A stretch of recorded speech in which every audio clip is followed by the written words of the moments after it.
পক্ষ থেকে ৩১ দফা বাস্তবায়নের লক্ষ্যে ৩১ দফাকে জানান দেওয়ার লক্ষ্যে ধানের শীষ আগামী দিনে ভোট চাচ্ছি, জনগণের কাছে আমরা ভোট চাচ্ছি।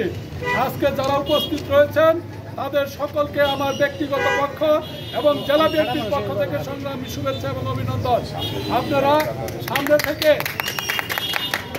আমরা ৯ মাইল মোড় পর্যন্ত যাব, তারপরে আমরা শেষ করে দিব।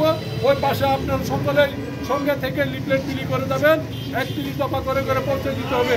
এই আশা ব্যক্ত করে আগামী দিনে তারুণ্যের সকল ভোট বিএনপির পক্ষে হোক, এই আশা ব্যক্ত করে আমি সকলকে ধন্যবাদ জানিয়ে আজকের অনুষ্ঠানে এখনই আমি সমাপ্তি ঘোষণা করছি। সবাইকে ধন্যবাদ। আসসালামু আলাইকুম।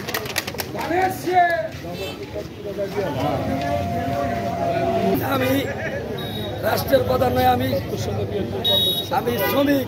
এই বলে সে বাংলাদেশের যত কাজ করেছে আমরা যারা বিএনপি করি সেই কাজের অংশীদারি আমরা হয়েছি, সেই কাজের সব আমাদের আমার নামে লেখা হয়েছে। আজকে সে মারা দেওয়ার পরে আমাদেরকে দায়িত্ব দিয়েছে। আমরাই যতই নির্যাতন হয় না কেন আজকে আমাদের ডাকে যারা যারা সারা দিয়েছেন, আমি কথা দিলাম ফিরোজ ভাইয়ের উদ্দেশ্যে, ফিরোজ ভাই একটি সৎ লোক, তাই আপনারা পিছ ছাড়লেও আমরা পিছ ছাড়বো না। এমনকি জামালপুরে ফিরোজ ভাইকে আগামী দিনে মেয়র হিসেবে